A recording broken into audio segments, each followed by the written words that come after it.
मेरा नाम रोहन है। मैं अभी स्कूल में पढ़ाई करता हूँ और अपने मम्मी पापा के साथ रहता हूँ।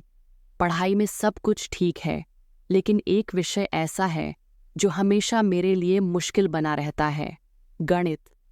चाहे मैं कितनी भी मेहनत कर लूँ, मैथ्स के सवाल मुझे समझ ही नहीं आते। पापा अक्सर कहते हैं, बेटा, मेहनत से खुद पढ़ने की आदत डालो, ट्यूशन पर पैसे खर्च करना सही नहीं है। उनका मानना था कि मुझे खुद कोशिश करनी चाहिए ताकि आत्मविश्वास बढ़े। लेकिन मेरे लिए गणित सिरदर्द बन चुका था। हर दिन स्कूल से लौटते ही मन में सबसे बड़ा डर यही रहता कि आज फिर गणित के सवाल हल करने होंगे। घंटों कोशिश करने के बाद भी जब सवाल नहीं बनते थे तो मैं परेशान होकर किताब बंद कर देता। धीरे धीरे झुंझलाहट भी बढ़ने लगी। कई बार पापा ने डांटा कि पढ़ाई में मन क्यों नहीं लगाता, लेकिन असलियत यह थी कि मन तो लगता था, बस समझ नहीं आता था।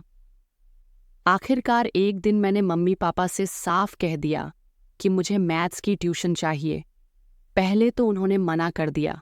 पापा बोले, पैसे बर्बाद करने से अच्छा है कि खुद मेहनत करो। लेकिन मैंने हार नहीं मानी और रोज उन्हें समझाता रहा कि अगर कोई गाइड करे तो मैं भी अच्छे नंबर ला सकता हूँ। आखिरकार कई दिनों की जिद के बाद उन्होंने मान लिया और मेरी स्कूल की गणित की अध्यापिका तारा मैम से ट्यूशन दिलवा दी। तारा मैम हमारे ही पड़ोस में रहती थीं। पढ़ाई में सख्त लेकिन मददगार अध्यापिका थीं। मोहल्ले में हर कोई उनका सम्मान करता था। वह साफ सुथरी, सलीकेदार और गंभीर स्वभाव की महिला थीं।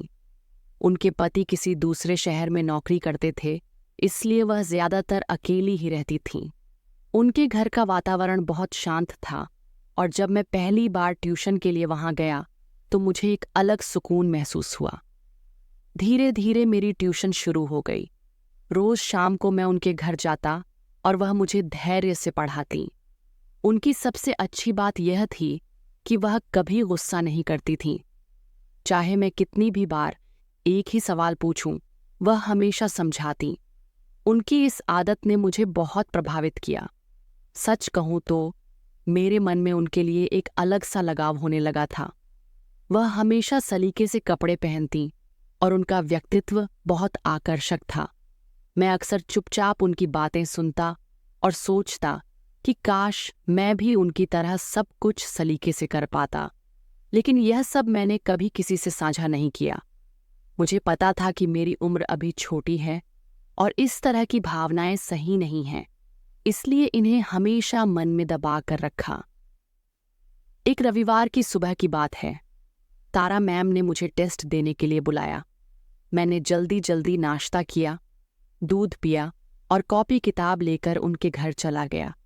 बेल बजाने पर उन्होंने दरवाज़ा खोला। उस समय वह थोड़ी जल्दी में थीं।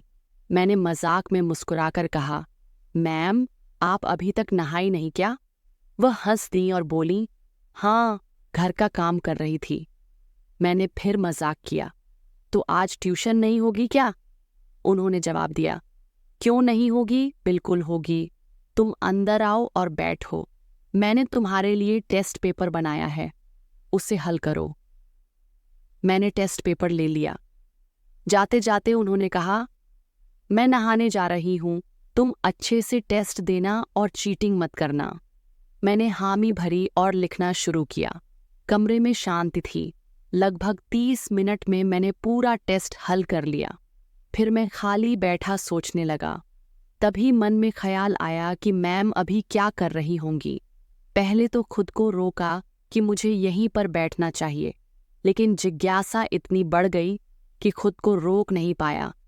धीरे धीरे मैं उनके कमरे की ओर बढ़ा। दरवाज़ा थोड़ा खुला हुआ था। मैंने अंदर झांका। वह शीशे के सामने खड़ी थीं और शायद अभी अभी नहा कर आई थीं। अपने बाल सुखा रही थीं और हल्के से कंघी कर रही थीं। उनके चेहरे पर पानी की बूंदें चमक रही थीं। मैं कुछ देर चुपचाप उन्हें देखता रहा। उनकी हर हरकत में सलीका था। अचानक उनकी नज़र मेरी तरफ चली गई। मैं घबरा गया और बिना कुछ कहे भागकर अपनी जगह पर बैठ गया।